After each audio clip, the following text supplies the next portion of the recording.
Awalnya Abdi menuju ngawas di Pondok Pesantren Perulum Cicurug, kena musibah kagesek awi, tapi luka teu seberapa luka nama, tapi namun benturannya sangat keras.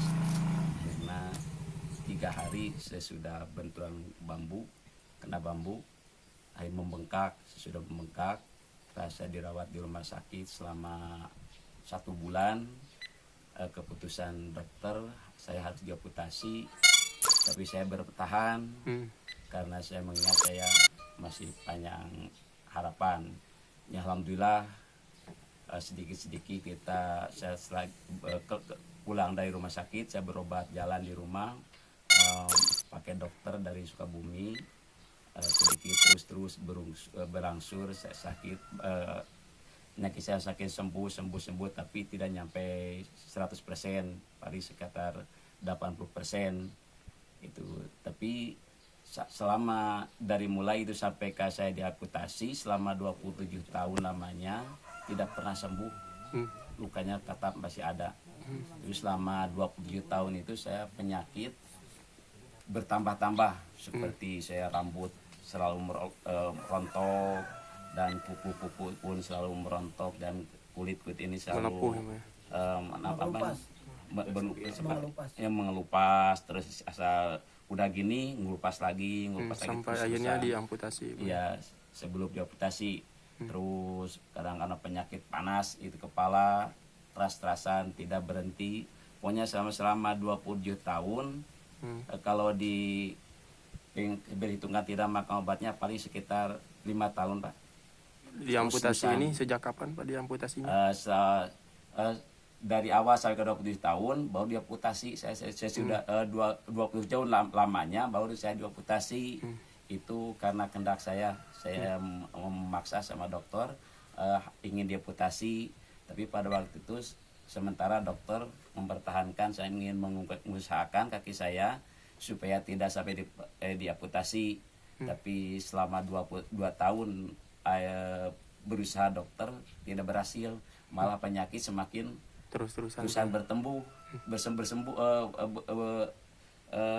penyakitnya semakin parah lah rasanya. Akhirnya dokter juga itu sadar, hari ini diamputasi saja keputusannya. Sejak udah berapa tahun, Pak, yang diamputasinya?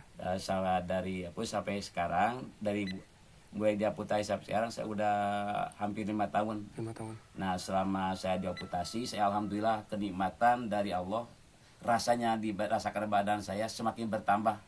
Bukannya saya kaki hilang, jadi kenikmatan dari Allah dari makin kurang, tapi rasanya batin saya semakin nambah kenikmatan di Allah. Penyakit Memang kalau dilihat oleh mata orang umum, saya sangat kurang berabe lah kelihatannya saya gitu, tapi kalau dirasakan oleh batin saya sangat bahagia hilangnya kaki karena kenikmatan di Allah. Asal saya makin bertambah, Pak. Karena penyakit yang lain-lain sepanjang nggak ada, Pak. Hari ini Pak, rutinitas seperti kegiatan? Karena saya dari dulu saya punya penyakit seperti itu, jadi saya tidak bisa aktivitas kerja keras-keras seperti orang yang lain. Akhirnya saya tetap berdiam di pondok pesantren. Semenjak dari Cicurug saya pindah ke pondok pesantren Darul Aman Citespong. Dari Darul Aman Citespong saya pindah ke Wardayani Sukabumi. Dari Sukabumi saya kembali lagi ke Darul Aman Citespong. Di Darul Aman Citespong saya pindah ke Darul Apiah Kadukawang, Banten. Dari Banten saya pulang lagi ke Darul Aman Citespong. Dari Citespong terakhir saya ke Bogor di Adu Tafsir Pagentongan. Terakhir saya di sana 4 tahun. Hari ini sambil mengajar ngaji juga, Pak, ya? Sampai sekarang saya alhamdulillah masih ada di Pondok Pesantren Citespong sambil membantu mengajar, membantu guru. Tapi alhamdulillah saya selama waktu di Sukabumi saya alhamdulillah tetap statusnya saya mengajar, membantu. Tadi waktu di Bogor itu saya membantu. Sampai sekarang alhamdulillah saya belum keluar dari pondok pesantren. Pak, hari ini udah dapat bantuan kaki palsu atau tongkat dari mana aja, Pak? Alhamdulillah saya sampai sekarang ada bantuan dari Badnas Sukabumi, baru lamanya 1 bulan. Kaki palsu ya? Kaki palsu alhamdulillah sudah kita rasakan kenikmatannya dibanding sebelum punya kaki palsu gitu. Oke, siap.